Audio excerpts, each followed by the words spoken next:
I'm going to get started. It is the top of the hour, so here we go. Okay. Welcome to the smartest people in the room. We are glad you are here with us, and just by being here, you are already demonstrating your very own smarts. Today, I am so thrilled to present two of the most talented and well-connected women I know throughout the entire music industry. They have both long established themselves as putting others first, of elevating those around them, and in doing so, have so built hugely successful careers for themselves. Before we get started, let me take care of some business. First, to the audience, please feel free to introduce yourselves in the chat window. The reason we do these webinars is twofold. First, we want to showcase really smart people and the amazing work they do day to day in the music industry. But the second reason is a bit more nuanced. Many of you know that I am a music industry headhunter. I place music executives in roles throughout the industry. So by definition and function, I help people connect with companies. In this series, my goal is to help you make more connections, and I invite you to take full advantage of that opportunity. Specifically, I invite you to engage with the speakers and the other attendees in the chat of the Zoom. Please introduce yourselves, say hello to your friends, and make some new ones. And ask questions of our speakers. We will try to address as many of those as possible along the way. Also, please make sure your chat is set to address speakers and attendees.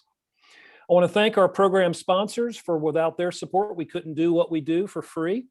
First Horizon Bank, Bufkin Baker, Four Roses Bourbon, the Fairlane Hotel, the Tennessee Entertainment Commission, Lightning 100, Tennessee Brew Works, Moo TV, Jive Printing, Project Music, and Cushmaster's brand of CBD products. So let's get the program started. In today's host seat, we welcome back my good friend, Peggy Dold. Peggy is Senior Vice President and Director of Music and Entertainment for Iberia Bank / First Horizon Bank, Sports and Entertainment Division. Peggy has 20 years of experience as a music executive in the Anglo and Hispanic music industry. She's lived and worked in all the major music markets, New York, Miami, LA, and currently is based here in Nashville. Prior to joining Iberia, Peggy created both Navigation Partners Media, PBC, and Navigation Partners, LLC, companies that provide business development consulting services to talent, rights holders, technology, and media clients. Peggy's also served as Vice President of International for the Univision Music Group, Talent and Artist Relations Consultant for MTV Networks of Latin America, Head of Artist Relations for Crescent Moon Records, which was a joint venture between Emilio Estefan and Sony Music International, and Vice President of Marketing at Island Independent Label Group, where she oversaw U.S. domestic marketing for the Mango, 4th and Broadway, Island Red Label, G Street Independent, Great Jones, and Smash Label imprints. Welcome back, Peggy. So glad you're here. Thank you. And joining Peggy as today's special guest is Ty Stiklorius. Ty is best known as founder and CEO of Friends at Work and co-founder and partner of John Legend's production company called Get Lifted Film Co. Ty is one of the most powerful women in music entertainment and social impact, and is a force for good who is changing the paradigm of what it means to be a woman and CEO in the entertainment industry. A champion of innovation, social impact, and transformative initiatives, Ty supports the careers of artists including John Legend, Raphael Saadiq, Charlie Puth, and Lindsey Sterling, among others, through her LA-based management firm called Friends at Work. Under the Get Lifted banner, she has executive produced the Oscar-winning film La La Land and Emmy Award-winning Jesus Christ Superstar Live in Concert, among other emotionally resonant stories that pave the way for real social change. Please welcome these two amazing guests to the smartest people in the room. Take it away, Peggy. Well, thank you, Tom. First of all, I want to thank you again for the invitation and for the introduction. For me, it's an incredible privilege to be here today and to interview Ty as part of this series. Ty, everyone has a story. The background of experiences and relationships that define who we become, who we are, how we conduct ourselves, and our affairs throughout our lives. You have quite a story. your early education, attending a Quaker school, to your university MBA education, to your pre-music industry corporate career, the catastrophic flight that potentially brought you to your knees, so to speak, and basically provoked a career choice that led you into the music industry. Could you speak to how all of this fits together to define and drive who you are today? Sure. Hi, everybody. Thanks for joining. I'm seeing lots of friends in the chat, so this is really fun. I feel like we're all together somewhere, hanging out and getting to say hello, which is exciting because I haven't worn it like a jacket like this in a while. So I feel like I wanted to step it up today. Meanwhile, my son is screaming downstairs. So if you hear anything kind of loud in the background, he's just having I think a temper tantrum from what they call it.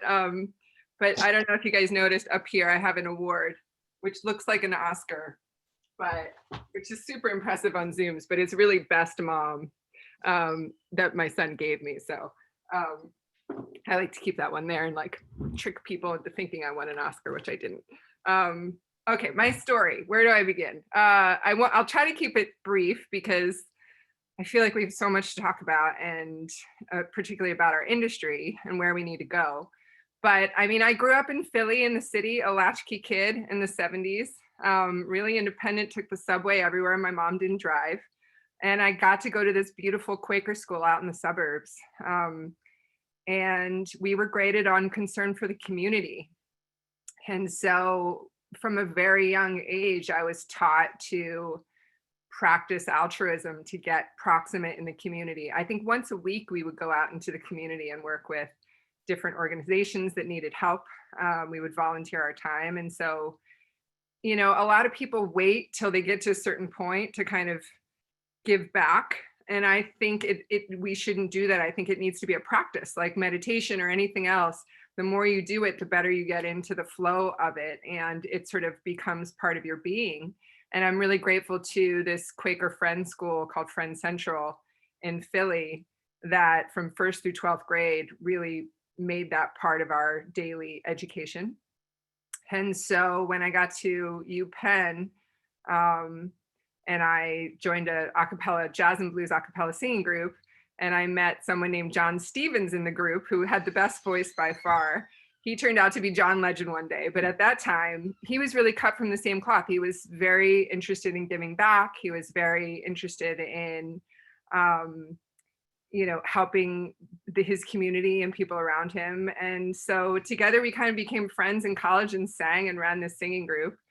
And I never thought I had no idea. You never know in college, like who you're going to end up being friends with, like, and later on in life, knowing really, really well. It's not always the people you necessarily think it'll be. But I graduated Penn, and so did John, and he went on to Boston Consulting Group, and I worked at a kind of marketing firm in the empowerment zone of Philadelphia. And, you know, the dot-com bubble burst at that time. We all thought we were going to make it in tech and realized that a lot of that was inflated. And our expectations were just a little too high for what was possible. And I kind of realized I didn't know that much. You know, I knew what I knew, but I didn't know how to save an entrepreneurial venture. And I was sort of frustrated with myself for thinking like, okay, I've worked in all these cool companies, but nothing survived. And so my immigrant father had raised me to like, you got to know economics. I was an econ undergrad, you know, you have to know the way that finances work. And he really wanted me to get an MBA. And I really wanted to please him. So I applied to Wharton in Philly because that was the school I knew. It was the same as UPenn. And I ended up going back and getting my MBA in like my mid-20s, which was not the easiest thing for me. I was an artist and a creative and a musician. And so having classes on accounting and finance and, you know, operations management and that stuff just it wasn't where my passion was. But I figured that it was a good thing to balance myself out. And it really did give me more confidence and more understanding of strategy, marketing. It honed my math skills. It gave me much more insight on budgets and P&Ls. And, you know, I mean, it's only 2 years, so you don't get a ton of information. You need to get out in the world and practice it. But after I graduated from Wharton, I did the thing that all Wharton kids tend to do. I wore a suit and did PowerPoint slides and spreadsheets for CFOs of big public companies. And I saw the inside of that world. I worked for, well, first I worked for LAK Consulting, and then I worked for Ascent Media. But it was a good foundation, because it taught me more about the way the world works in certain ways that I had doubts and questions, and I wasn't sure about everything that I was learning and seeing. But yeah, the plane. So this is where the story gets interesting. I was in my late 20s. I was on a Alaskan Airlines flight coming back from Seattle to Los Angeles the day after Christmas. And I remember looking out the window to the left and seeing Mount Rainier covered in snow. It wasn't that far away, because it's such a big mountain. We were just taking off. And all of a sudden, a loud bang opened up in the plane, just a pop. And the wind was rushing through the plane, and my ears were popping. And I was like, oh gosh. And the mask came down, and, it's like a weird trauma to sort of think for however long it was. It felt like, I just watched AOC saying the same story, and it brought me right back to this plane. But you think to yourself, like, wow, this is how it ends. And then you don't know how you're going to react. But what was weird is it's really quiet. So everybody's got the mask over their faces. So there's no noises. And you're just thinking in your head, how do I keep this plane up? And also, if I doesn't, what does that mean? And for me, I was angry. I was so angry that I didn't do what I wanted to do in life yet. I was like, man, I delayed a lot. I've learned all these things, but I'm not happy, and I'm not doing what I want, and I'm not passionate, and I haven't had kids yet, and I haven't done all these things I've been meaning to do. And I made this promise to God and to my grandmother, who had passed, but she used to do this to me before I got on every plane. So I was talking to her too. I was like, Grandma, please save this flight. And if we make it, I will do whatever I can in this life to live it every single day to the fullest. And I will quit my job, and I will go do what I'm meant to do. And long story short, we had an emergency landing. There were fire trucks, and it turned out the plane had a huge hole in it, and nobody knew why until later, and they did an investigation. But I went in that week, and I quit my job with the CFO of Ascent Media, who I worked for. He was a great boss, but I just told him, I was like, this isn't my calling. And I had this near-death experience, and I really need to get going. And he was like, well, I totally understand that. And he was very supportive. So was my other boss, Sarah Harden, who's now the CEO of Hello Sunshine, which is Reese Witherspoon's company. And they were both like, cool, go do your thing. And I was like, I think I'm going to work with my friend in the music biz who just started and put out an album. And they were like, who? And I was like, this guy, John Legend. They were like, we don't know him. Nobody knew John Legend then. It was early days. It was 2005 when this happened. And I didn't know what to do for a while, but I called my best friends, and I called John, and he was like, come to New York, let's whiteboard, let's do our consultant thing. And let's try to figure out what we can do with this career that I'm kicking off, and he had just put out his first album, Get Lifted. And I flew to New York from LA, and we really did spend 2 or 3 days whiteboarding with a few other smart people in his life who had worked at BCG with him. And it was kind of a whiteboarding exercise, a strategic long-term exercise. 10 years from now, what do we want to try to achieve? And, some of the things on that list were like, get into film and TV storytelling, change the world through narrative. There were some that sound egoic, but they weren't really for the accolade. But like, we wanted John to be on the cover of Time 100 and be one of the 100 most influential people for the good work that he would do in the world. We wanted to end extreme poverty. I think we put that up on the board. There were a lot of things that were ambitions, but what's crazy is I've worked with John now so that was 2005. And now we're in 2021. So over 15 years, and a lot of what we put on that board, we accomplished. I wish I had photos of it. And I wish I could like look back at everything, but I remember so much of what we wanted to do. We've actually achieved now. And so we keep doing that. We keep looking ahead and going, okay, what next? And yeah, I mean, the social impact side of it never went away from me. You know, it's sort of like, okay, now that I have more power in a company and really powerful friends, how do we constantly stay vigilant to make sure that we're leveling the playing field, to make sure that we're, you know, transparent, that we're calling our own biases out, that we're stepping up and learning and having challenging conversations, that we're getting proximate, that we're problem solving like good consultants do, given all of the access and the privilege we have. It's like the least we can do. And so when I started Friends at Work about 6 years ago, I kind of made this, maybe it was a bold statement. I didn't think it was, but I said, we're not going to work with artists unless they want to change the world, leverage their platform to make positive change. And we're not going to work with artists who aren't interested in something bigger than just getting a pop hit.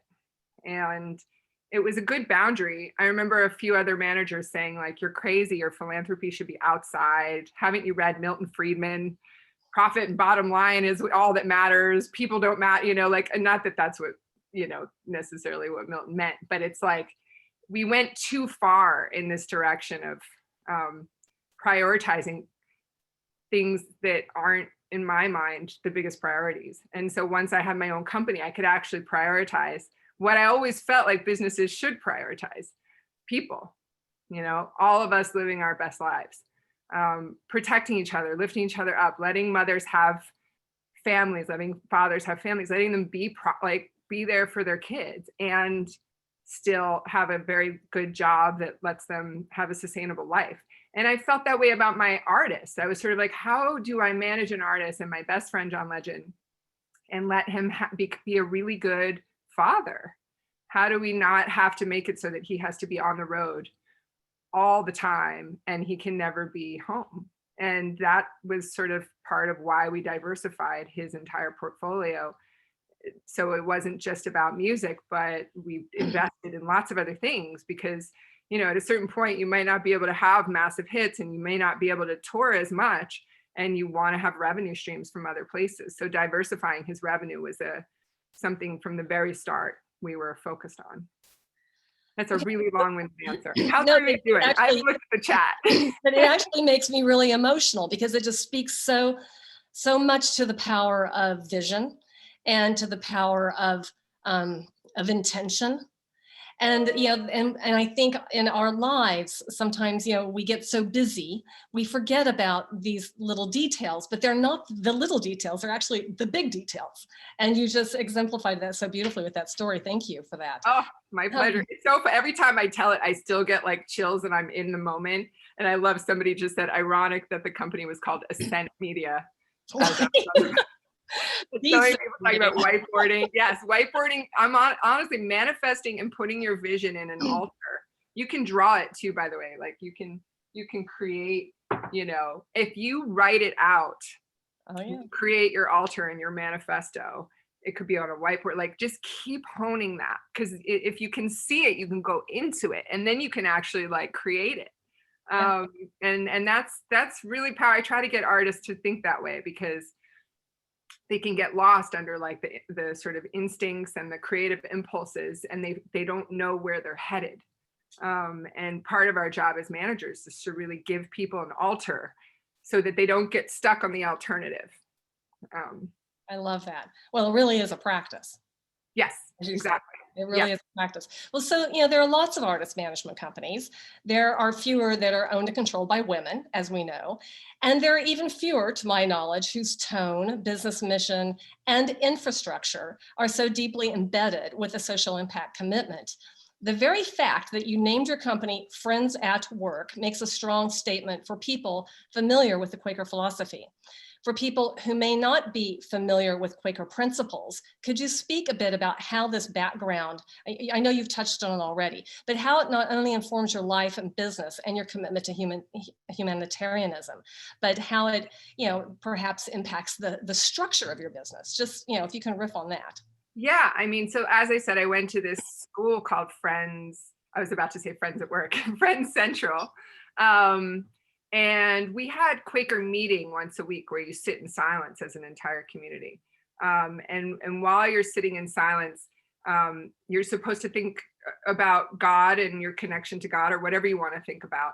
But if you feel moved to speak, if you have a sermon in you, anyone, a second grader, a fifth grader, a teacher, the principal of the school, can stand up and speak. I mean, what's more egalitarian than that, right? So from a very young age, we would sit in silence, which is essentially kind of like meditation, but it was also prayer. There's nobody telling you what to think. There's no storytelling. It's all you and your direct connection to God.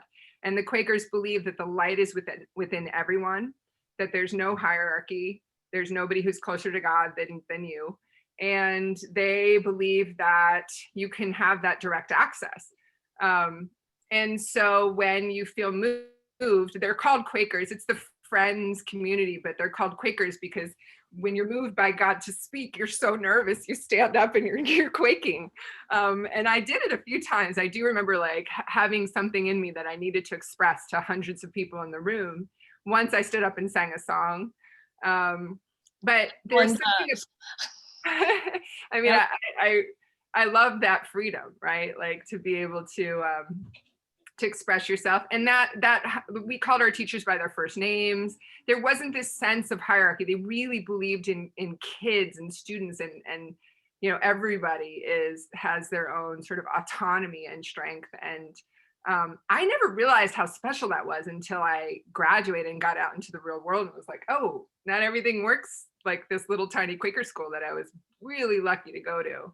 And I only went there because my dad, when he came to the United States from Lithuania, they had to leave their country under duress and lived in a displaced persons camp.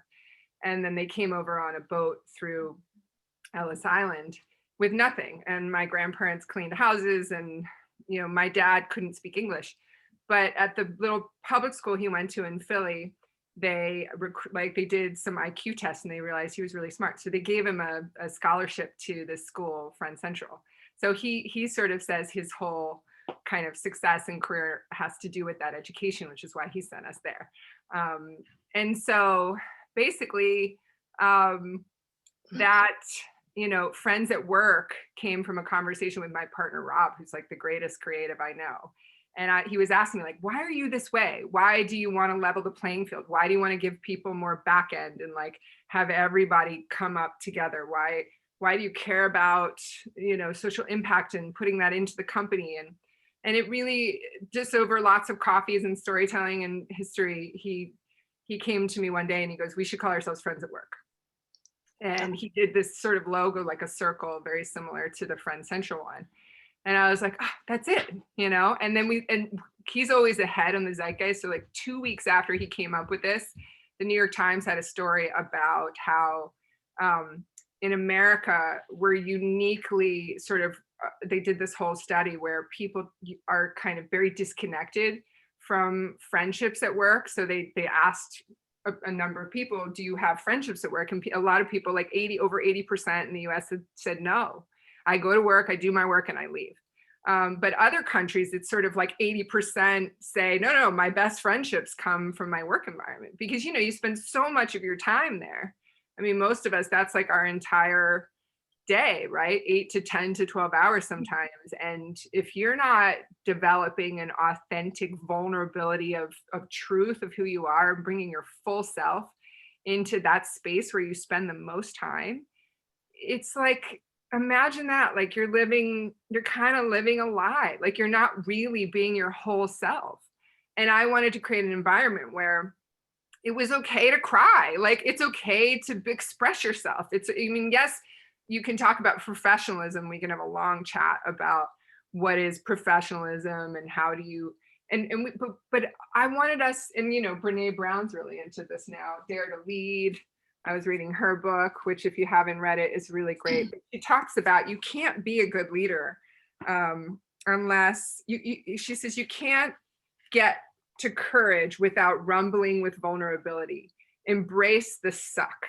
The heart of daring leadership requires that we lean into the vulnerable, and that we stay curious and generous, to stick with the messy middle of problem identification and solving, to take a break and circle back when necessary, to be fearless in owning our parts, And as psychologist Harriet Lerner teaches, to listen with the same passion with which we want to be heard.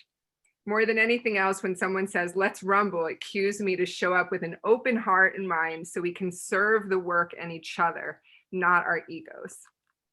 And so, you know, it's fun. I'm still just feel like I'm just getting started and learning how to be a better leader that's not sort of following other archetypes of leadership that I thought were right, you know, because if all you ever see is like the tough, mean guy who takes the elevator to the top and never says hello to anybody, or if all you ever see is the one who's like scares everybody and makes them cry, which is what I saw in consulting. And in some places I had bosses who made everybody cry, you know, like the assistants would cry. Like these were the archetypes of leadership that we were taught.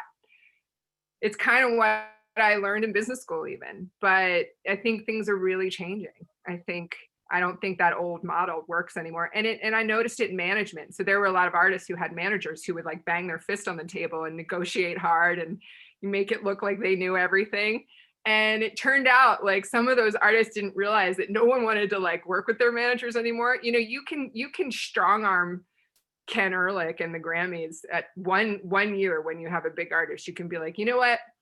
You better put my guy on the stage or you're not getting so-and-so, you know, and you can do that. You can do it once. You can probably get away with it twice, but a few more times later, no one's letting you in the door. Like we're all human. Everybody just wants to have good friendships and relationships, people they can trust. And I don't think you can like be a jerk about it all the time. It used to be more respected though. I think in the music business in particular, the kind of leadership that, you know, not always, but I've definitely seen the type of leadership where it was like hustle, you get away with it, you know, you overpromise. Like there was all types of leaders that I got to see and I was like, that's curious. Wonder where that comes from. Like it's just an insecurity, I think, in a lot of ways. I don't know, Ty. I've seen people, I remember sitting in marketing meetings when somebody picked up the phone and threw it across the room. And it never occurred to me that was insecurity. I was just terrified, right? But I remember getting yelled at. I was my first year working with John. And, you know, I was like, still just like, people were like, oh, that's just his friend. And she's just this like lady and we don't know who, you know, she doesn't have any experience in the music business. Who is she? And I do remember working on something with Starbucks for John. And like, I got it all the way to the finish line. And then someone from the label called me and ripped me was just, who do you think you are talking to Starbucks and making this happen? And I just was like, I'd never been yelled at like that, you know? And I was like, wow, hello music business. Like, this is fun. Cause I thought I was doing a good thing. But I guess I was stepping on somebody's toes who was best friends with that guy who runs the Starbucks thing back then. This is 15 years ago. So it's you know, it's not even that interesting anymore. But that was a wake up call for me to realize like, this is a different environment. You know, this is a place where like, if you get in the way of setting something up that someone else was trying to do or something like, you know, it doesn't matter that the end goal was you were just trying to help somebody, you know, so. Well, so you've described your work as connecting the dots between art and activism. Can you speak more about the principles impact the way in which you conduct your business? Like as we were talking earlier, the structure of the company and or the relationship with your clients? Yes, so we have about 40 employees now, and we work very much as a team. I don't think any one manager can scale. So, you know, I wouldn't call it Stiklorius Industries because I'm not everybody's full manager, right? There's a lot of managers and we're all working together as teams and we're helping each other. We're giving each other different opportunities and we're all learning. And then I have a head of my management, Adina Friedman, who's been with me now for almost 10 years. And so we do have a little bit of hierarchy, but for the most part, the structure is that, you know, we all share in the back end of the clients that we bring in. We talk very openly about the finances and how we're going to grow the revenues. We have impact focus on everything we do almost every day. We manage people in the world who are not even musicians, who are just what we call impactors. who are changing the world day in and day out with their advocacy work or with their, one in particular is an exceptional lawyer who's argued more cases to the Supreme Court than Thurgood Marshall.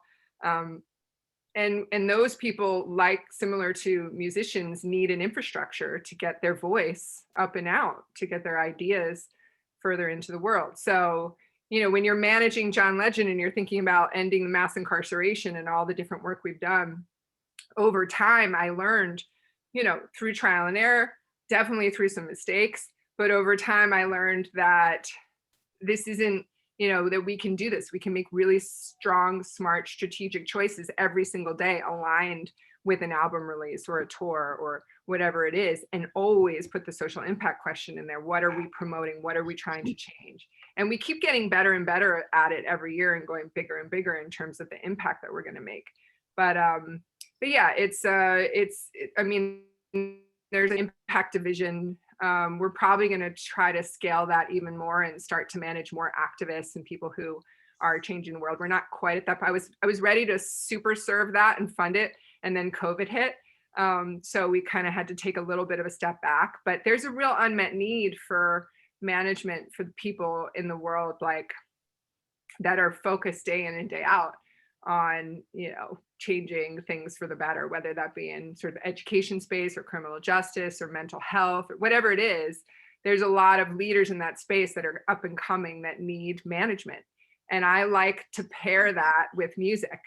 And oftentimes a musician doesn't really know what they want to do. And then you pair them with somebody great, like a Brian Stevenson and a John Legend. And, they both become they both elevate each other's messages. And a musician who's really popular and big can open the doors for a cause and help connect to the heart. So a lot of people in the nonprofit space, sometimes they're not as skilled at sort of cracking a heart open as we are as artists and storytellers. So we do it through music, but we also do it through film. I'll give you an example. We just finished a doc film about Tommy Smith, who in the 1968 Olympics made a stand similar to Kaepernick. And when he won the Olympic medal, he stood up on the podium and did a fist up in the air to acknowledge a whole bunch of things. But he was sort of ousted from the community. They tried to take his award. He never got to be on a Wheaties box until just this year. And I think a lot of people thought that he had died. They didn't know that he was still living in his house with this symbol and the photo of that. But he basically went, and John Carlos too. It was Tommy Smith and John Carlos both did that up on, and the Australian who also won a medal. All three of them took a stand, and all three of their careers were derailed for that type of activism. And now we see, even today, we see very similar things. But for us, it's sort of like, how do we tell the story of this so that we're not just repeating history, so that people are waking up and understanding that that stand that you take is important? How do we showcase archetypes and people throughout history that have changed the world with their activism, so that others can have even more courage to do so?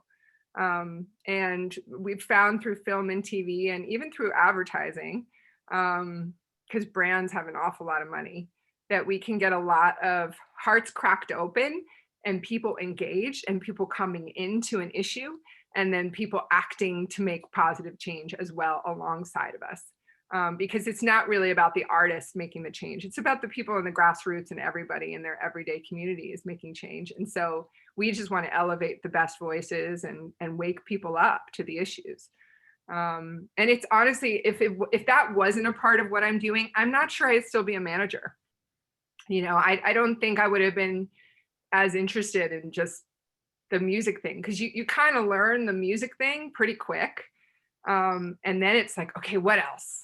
Film, TV, let's start companies, let's change this issue, let's get deeply involved in equitable recovery, let's go visit prisons and jails like Johnny Cash did and perform at each of these places. And that's what John did. And, it's sort of getting into the world and seeing it with fresh, passionate, artistic eyes, and then waking people up so that we're all aware of what's going on.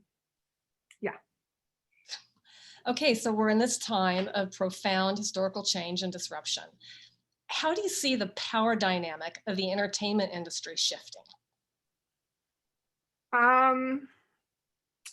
a good question. I mean, obviously, as we have all these new distribution mechanisms for artists to put their music out in the world, YouTube, DSPs, TikTok, artists now more than ever have that direct connection to their fans and can control that direct connection. And with that type of power, can actually sustain, I think, a career without necessarily needing a middleman.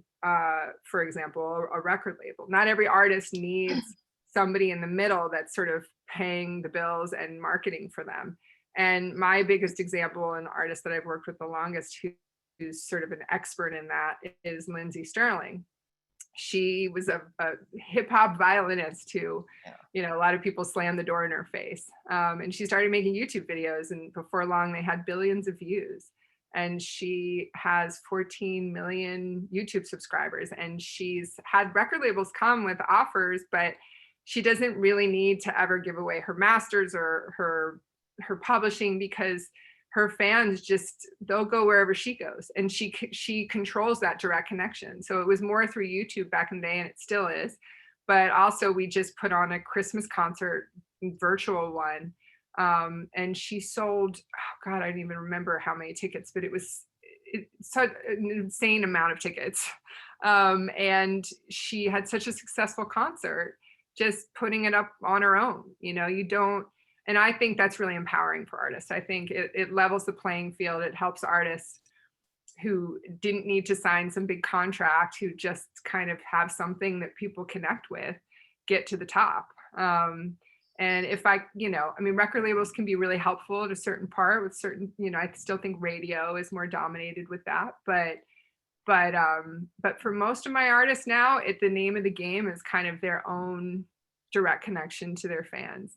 And I do think in terms of management, we're seeing more managers kind of coming into the space who are starting their own firms or gaining their own power. I mean, I've seen so many more women come into the space and take on artists. I see artists saying, I don't know if I need to be with that big company. I think I can do this. And I still don't think we have a really good book, though, or a good guide for management. So I've been trying to work on that. We've got Don Passman's book, Everything You Ever Needed to Know About the Music Business, but I still think there needs to be more manager connection about best practices and what to look for. And it's constantly changing. And it's part of what makes the job interesting is you could know something last year that's not all that relevant this year. But I do think that the power of the managers have more power than ever.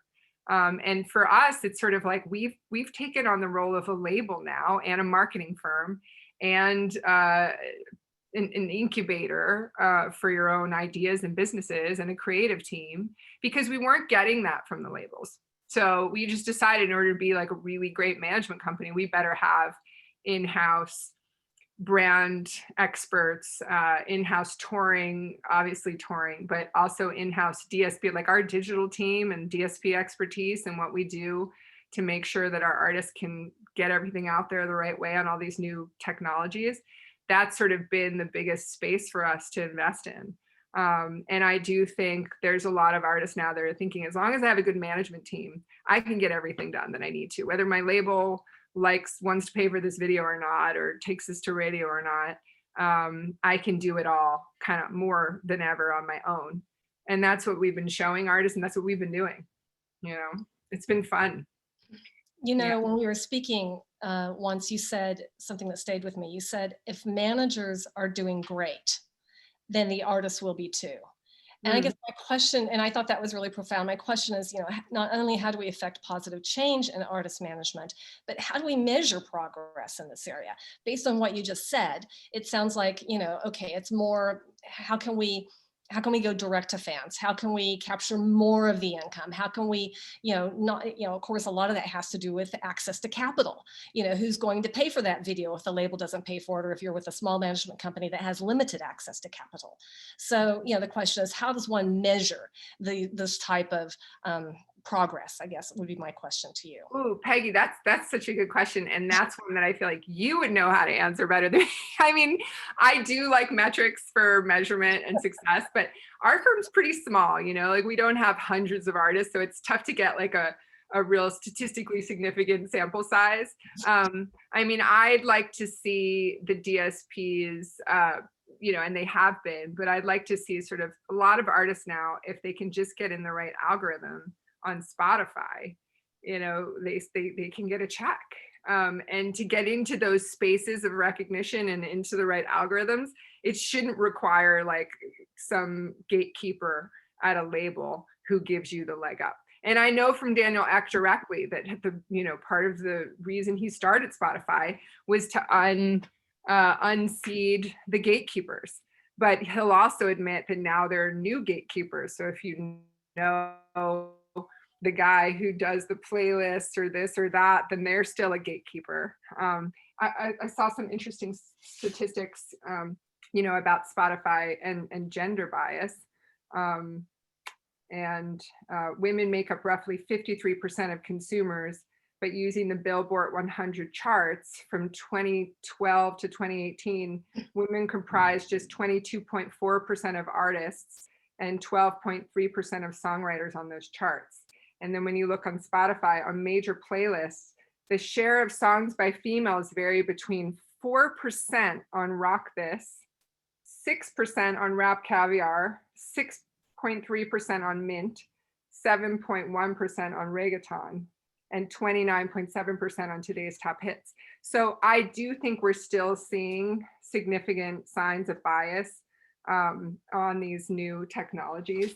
And I remember when I was managing Alanis Morissette, I went to the 90s rock playlist and I looked at the 100 songs in it and I counted every single one.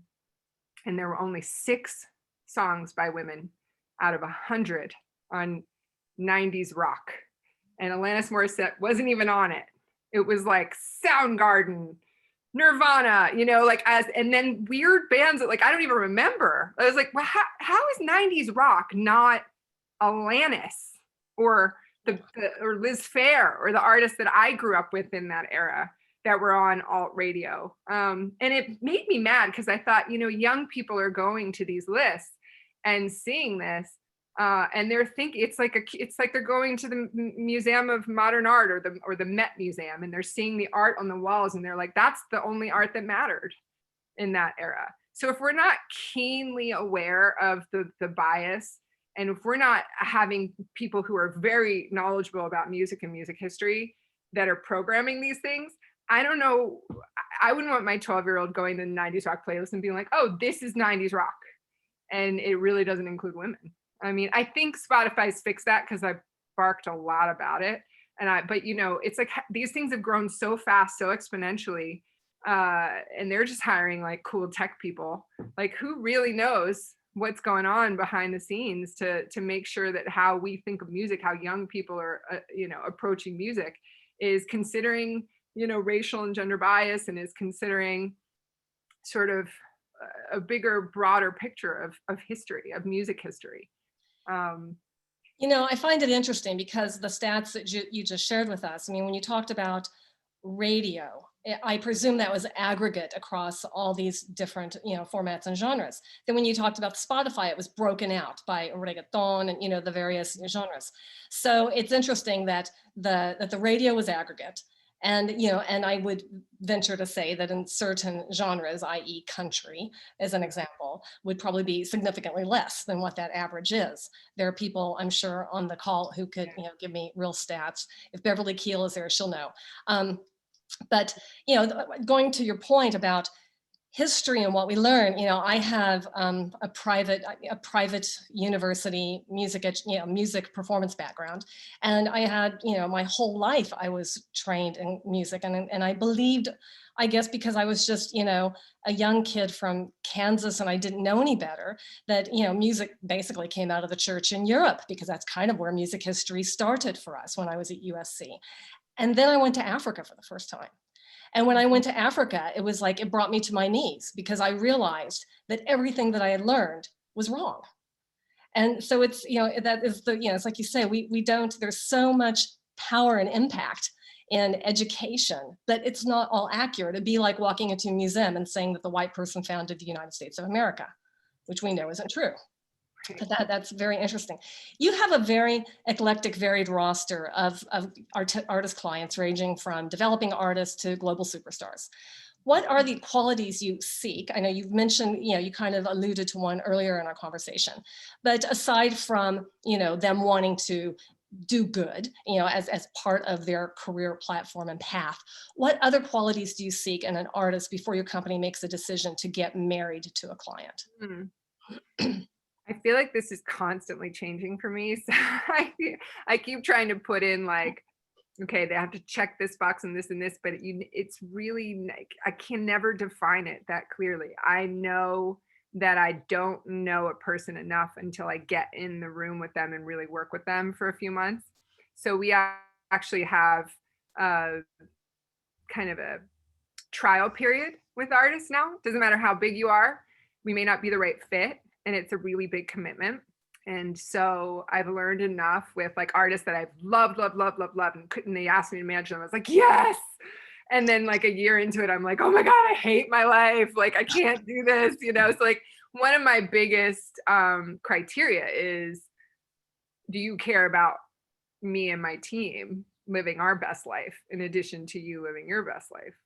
Is this a mutual relationship, or is this a traditional old school client services, what have you done for me lately kind of relationship, which I cannot engage in anymore. I mean, not to say that my artist partners aren't extremely well serviced, but I don't think that a management artist relationship thrives and flows with the right energy frequency unless there's a real awakening of each other and a respect for the team that's around you, that's helping you every day, and we're helping each other. And so I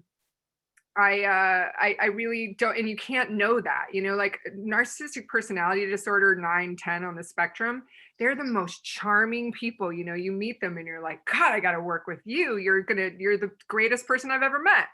And then 6 months into it, your life has been completely subsumed by their needs, their emotional needs, and we know there's a lot of that in the music business because there's a lot of trauma that created that led to, artists becoming artists. And so I do so much reading about and psychology and well-being and health and wellness and mental states and about narcissistic personality disorder and also the spectrum of narcissism. And it really woke me up because I kept finding myself wanting to take on new clients and then finding myself like, this isn't getting me anywhere. If anything, it's pushing me back because you bifurcate your time and then you end up in a situation with a relationship that isn't healthy. And a lot of that is because there's so many unhealthy behaviors and that are sort of placated and enabled in the music business. And I think that was the old model, right? Like, artists could get away with anything and do anything, and everybody just placated them and gave them the pills and and told them yes, and nobody was honest, and those people just get more and more unwell. And we've all heard the stories. I mean, it's doc film after doc film. So I just want to look at all of those structural things and go like, no, it doesn't have to be that way. And if that's the kind of artist you are and you really want, a bunch of sycophants around you, they're just going to like get you whatever you need. And then we're not the right place for you. And, people tend to find me because of the social impact thing now. they're like, oh, they'll read some profiles and be like, you seem to really care, and your company seems to be like really good people, and that is true. And so I think now it's at the point where like I have such a committed practice to tuning in and to staying present, that I know I can kind of feel the energetic frequency right away, and I know which things to avoid. And I know, so it's not so much like a checklist for me anymore. It's like, oh, are we going to be really good for each other in this life and help each other live our best lives? Or are we going to be like, ouch? And I can't be near ouch anymore. I'm 45. I have 2 kids. I have a whole company of beautiful human beings that we've all found each other, and we've grown together, and we have coaching, and we have, we just help each other through it. I mean, we're not perfect, but I can't let any kind of thing come in and disrupt that at this point. And John and Lindsey and Charlie and the artists that we do have and the impactors like Neil Katyal and Raphael Sadiq and, Spielberg and voila, all of these, it's just such a unique family that I don't want to let anything mess with it. So, the biggest client in the world could come by, and if I don't get that energy that like we're going to be good for each other, I won't take it on. There's no amount of income or revenue or profit that it'll add that's going to make me want to sort of, I'll put any of my team in the way of any kind of abuse, and we've been there enough to learn this lesson. I mean, I still sometimes, I mean, my team luckily now can pull me back from certain situations where I'm like, oh no, this one's going to be different. And they're like, no, it's not, so it's hard. It's a really hard business. I think a lot of managers would tell you that we need management therapy. We need a management support group, because management can be a very insecure existence. I used to hear from managers that I had teamed up with or worked with that like the worst part of being a manager is every day you wake up and you think, oh, today's the day I'm going to get fired. And other people told me you can never have a family if you're a manager, because your artists need you out on the road with them, and then they'll get pissed if you're not there all the time, so you'll never see your kids. And all of these cliches and these stereotypes of what management had to be, I have this like really, it's like one of the worst parts about me, is one of the best parts about me, is that like as soon as somebody says something like that, I like want to dissect it, and then I want to change it. So when I heard that, I was like, oh great, no, I'm not gonna not raise my kids. And I am always going to, I'm going to be the best manager for you by being a really great mom.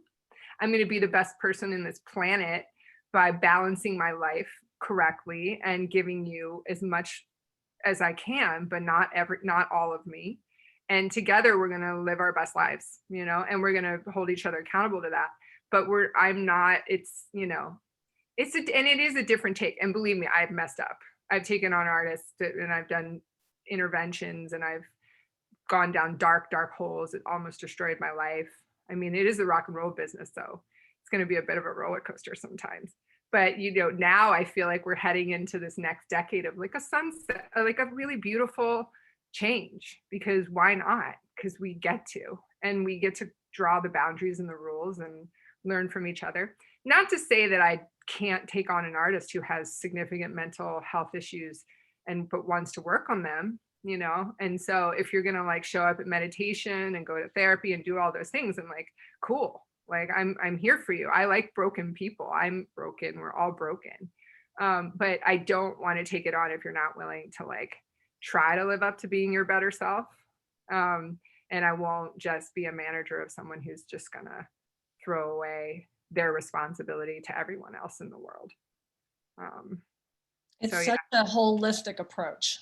Has to be. It really is all about the body, the mind, the spirit. It's not, and the money. I mean, obviously we know if it's not a business, it's a hobby. So, the money clearly is important, but when it's been the only thing that's been important in this relationship, it seems like things have gotten skewed, and it makes sense that people wake up saying, am I going to get fired today? Yeah, the money part is so funny, because the money, I don't know if it's my Lithuanian grandmother. She used to read my palm, and Lithuania was like one of the last countries to hold out against Christianity. And so they still have this like mix of paganism and like witch-like practices. And my grandma, she was super Orthodox Christian, but she could see angels, and she said she saw ghosts, and she could read palms, and she could see the future. And she looks like that grandma from Poltergeist, like she was this like little, and I'm named after her. So her name is Thaisa, and my real name is Thais. And so she's just in me all the time. And she always showed me on my line that my money line was like, so strong. You're going to have so much money. And I guess I just had this confidence that was never going to be an issue. Even though both my parents and sets of parents didn't have any money, I kind of just had this confidence about that. And then of course I had the privilege of a Quaker private school and Penn and then Wharton. And being a white woman, like I had tons of privileges. And I feel really, really lucky and privileged to have gotten the opportunities that I did and the education I did to make the money that I do. But I also know that in the 15 years I've worked with John Legend, every single year his revenue has gone up. And I pride myself on being very, very clear. Like we just did a whole month 1 of 2021 analysis with all of our managers looking ahead to revenue potential for this year. And we go through every section of like, okay, how are we going to do it since we can't tour? And we're really, really clever about money because you have to be. But the other part about money is that it comes when all the rest of that flows the right way. If you're tuned in, if you're in the right energetic frequency, if you're doing the right practices, if you're filling your goodwill bucket, if you're being a good person, if you're tuning into your creative force, if all of your team is in that same flow, that money comes, no problem. It's really interesting. And as a businesswoman and a Wharton grad, like MBA, I know that it requires budgets that are done the right way, not overspending on the fanciest bus on the road. You got to have the right profit margin and do it far enough in advance that you know what you're getting yourself into and have the right contingencies woven into the budget.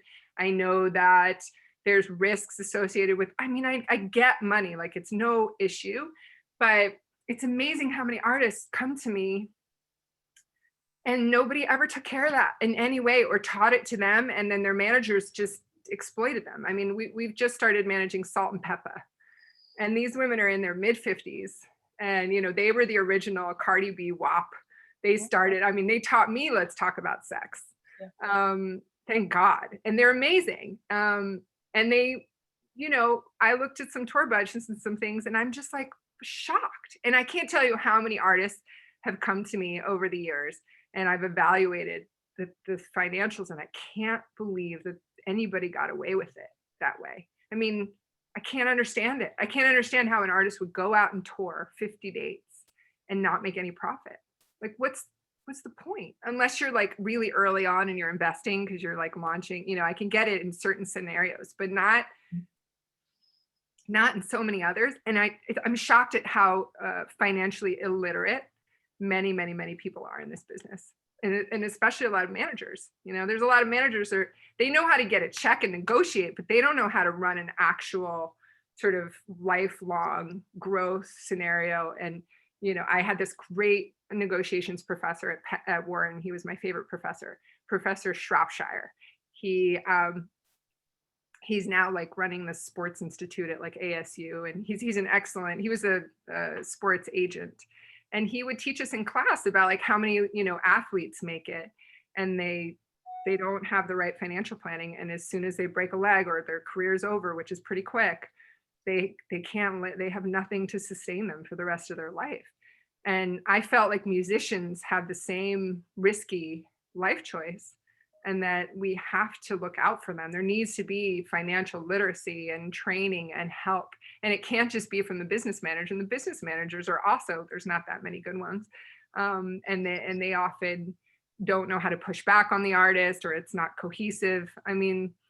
So yeah, the money part's extremely important. It is one of the biggest priorities. So I don't mean to put it aside. But I've found that if all the rest of that stuff works really, really well, that like that money flow thing is a lot easier than it used to be when that's other stuff wasn't right in some other companies I worked in. The money just felt like you were constantly like, how do we get it? So yeah, it's a funny, I don't know. I'm still trying to figure it all out in terms of how best to take care of artists over the long term. My other frustration is you see artists like Salt and Pepper or Alanis get to this phase in their life where they should be applauded like Bob Dylan or Tom Petty or any of the men that got as far as them, but they tend to sort of be put out to pasture. And you see all of the music booking agents, and it's predominantly like overwhelmingly predominantly male, and they're like, oh my God, I'm so down to rock with that guy that I grew up with. But like like Alanis, like, nah, she's not relevant anymore. This person's not relevant anymore. And you're like, what? Why would you say, why? You know, and again, I think it's just gender bias. It's unconscious. People aren't trying to say, it's just this known thing. Like, oh, women's past that age, like they're not that relevant anymore. So they don't sell as many albums, so they won't sell as many tickets. And we just believe this, and then we manifest it rather than completely flipping it on its head and being like, no. I don't believe that. I believe Salt and Pepper in the most important decade of their life, they should be inducted in the Rock and Roll Hall of Fame. They're about to get the Grammy Lifetime Achievement Award. We're going to get a star on the Hollywood, you know, like all of these big moments. We're going to tell their story in a Lifetime special. We're going to make sure that they get to put out some new music for the first time in 10 years, because we're finally going to get them good producers and some record labels that'll actually maybe want to spend a little money. Oh my God, is that really Michelle shocked? Yes. I'm gonna cry. Man, I grew up with your music and I can't find it on Spotify. I was looking for your songs the other day and they're not on DSPs, and I was really sad. That's a whole. And I couldn't understand why. That's a whole. Okay. Okay, so listen, I have another 50 questions which we don't have time for. Okay. And I would love to. Tom, I hope somebody's watching the Q&A in the chat, because I haven't been. I've just been mesmerized with Ty. So if Tom could maybe, pull some of these great questions and provoke some great conversation, I would be very grateful. Okay. I'm sorry, I'll jump in here for fangirling over Michelle Schock being in here. That is so cool. Can we go in like a private room and talk? I could sing your whole song. Like, I know so many of your, anyway, sorry. I'm embarrassing myself. Go ahead, Tom. What question? I will happily connect you with Michelle. She is incredible, but it'd be a long discussion about her and streaming. There's a reason why you won't see her music out there. And Michelle, I know you're listening. I'll tee you up with her anytime you want. That's fine, by the way, Michelle. Just put a link to where I can buy your music. I'll happily get the vinyl and the CDs if that's what you're selling, or on your own site. Just make sure you tell everybody here where to find it, because if you don't have Michelle Schock's music, like, talk about one of the greatest singer-songwriters and artists of our lifetime. Into that. Looking for a solution. Okay, so we got to get there. But when she has it figured out, we'll make sure you all have access to it. Okay. So there is one question in the chat that I do want to ask, and this is touchy. As a manager, I want your manager hat on right now. Okay. What do you do when you're dealt a hand like Morgan Wallen dealt his manager yesterday, or has over the last year? And we don't need to get into racism and politics, but how do you handle it as a manager? How do you put that fire out and help that artist resurrect their career, the damage control, so to speak? I've been there a few times. I've been there a few times with artists who did really bad things. Artists that I love deeply, that I considered such good friends, and I was so disappointed in some of the choices that they made. And it really depends on the scenario. If it's Marilyn Manson, you fire them as a client. At a certain point, there's a kind of behavior that we just cannot continue to enable. And I have enabled bad behavior before. And you do that because you're like, okay, we're going to get through this. And I know you did that, but like, let's get you into rehab and let's do all these things and let's teach you and let's try to get you past it. And, when you try that for a year and the behavior doesn't change, and I've gone to Al-Anon to learn this, it's not just about addiction, but when you continually enable someone, you're actually part of the problem. And managers, I could be wrong, and this could be a really radical thing to say, but I got to the position where I realized I was part of the problem in situations like that. And I needed to let this person go. And I cried and cried and cried and cried and cried about it. But, 2 years later, honestly, like one of those artists said to me, "You saved my life by firing me as your client and showing the world that I was not well." So it's a karma thing in a way. I mean, I think Ariana Grande, like, she licked a donut, a while back, and she got tons of heat for that. Chrissy Teigen every single day is like under fire for the things that she says and does. But, and sometimes John is, and sometimes Charlie is, and sometimes, you can't, sometimes Lindsey is. Lindsey took a stand in a particular way, and she's beloved in the Mormon community. It's a more conservative community. She says something that they don't like, she's under fire. So in a way, as long as the artist is coming from a place of authenticity of who they are, they can make mistakes. We're all going to make mistakes. People get, in the firing line, people in that position of being very, very famous will be in the firing line. Now, generally things come and go so quickly that you don't even have to do anything other than just wait. But if it's a really big thing, like what that guy did yesterday, I don't really know him, so I don't know his situation, and I don't know what's going on, but there's obviously deep, deep trouble and problems and trauma and anger and stuff going on there. And, I think as a manager, that's why I'm so keenly tuned into the psychology of this job, because I mean, I would really, I'm hoping like whoever is struggling to that degree that they make that kind of mistake that's so hurtful. If you're in like those darker energy frequencies that are really hurting people and harming people, you've got to get that person to therapy. You've got to try to get them into a better place so that they can have the kind of compassion and empathy for other human beings, that they're not going to make really cruel mistakes like that. And that's just, look, being human centric and holistic about this approach of management is to love people. That's always the answer. But at a certain point, you can't be there and love them in a way that's enabling them. You have to let go. And I think our whole industry has messed up. Some people are asking like, what happened? Do you want to talk about specifically like what happened? No need to. Okay. Just Google it and very quickly get to it. I was just curious, how do you jump on that hand grenade as a manager? But you've answered it beautifully. Yeah. Sadly, I think we're out of time. And I just want to say a couple of things here to echo some of the sentiments in the chat. One, you are magnificent in every way. And Peggy and I knew you would be. And I just want to thank you for validating exactly what we suspected would come of today. Just, you're magnificent. So thank you. Thank you. There's a lot of people who would like you to write a book. There's a lot of people who would like you to deliver a TED Talk. I'm on the board of directors of TEDx Nashville. We would love to have you as a speaker at a future TEDx Nashville event. And I have to ask you, is that a Shepherd Fairy print over your shoulder there? It is. It is. I think I got that at a Music Cares auction or event. But he's a fellow Philadelphian. And when I was like a kid straight out of college, he had the Andre the Giant's painted all on the inside of this old Baptist church where I worked, and we did like early .com sites and things. And yeah, he's pretty cool. Yes, yeah. absolutely. Glad you recognized it. Yeah. I would happily write a book and do a TED Talk. And I didn't want to used to do any of that, but now I kind of realize like part of my calling and my altar is to show people a different path, and also show an example of a mother and woman leadership that allows for our holistic, multidimensional selves to be brought to the table.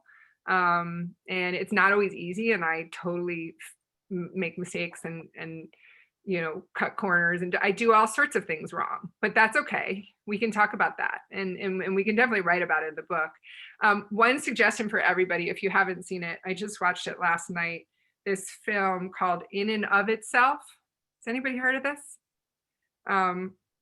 What platform is it on? In and of Itself on Hulu. All right, great. That'll be tonight's viewing. Truly one of the best films I've watched in a while, and will make you weep, but also a good reminder as to how multidimensional we all are. We can't look at each other as just singular. And I think if we can think that way, we can see each other that way, we can love each other more, we can love ourselves more, we can forgive ourselves more, and we can also be a healthier, better business to thrive in. Because I mean, we all got in it because it's music, it's art, it's supposed to be fun. So I'm hoping we can actually have a lot of fun in this process. Hi, Kelly. It's fun to see so many friends on here. But Well, Tom, thanks for inviting me and for bringing our community together like this. And Peggy, it's been such a treat to get to know you, from meeting you in Nashville to hearing about. I want to talk. Can we do this again? But I'll ask you all the questions. Oh, sure. Okay, good, because your story is amazing. And thank you both so much for having me. thank you for being awesome. I hope my daughter grows up to be like you. I want to grow up to be like her. Well, Thank you. folks, with that, we're going to sign off. Again, thank you to Peggy and to Ty, and thank you to the audience. Please keep coming back. Next Tuesday, we'll be back here with David Gans and Blair Jackson, who are Grateful Dead royalty. We will see you at the same time. But nonetheless, be nice to everybody. Ty gave us some good lessons on that, so take it to heart. And we'll see you out there at live music soon enough. Thank Cool. you. Thank you, Bye, everybody. guys. Cheers. Thanks, everyone. Have a good one.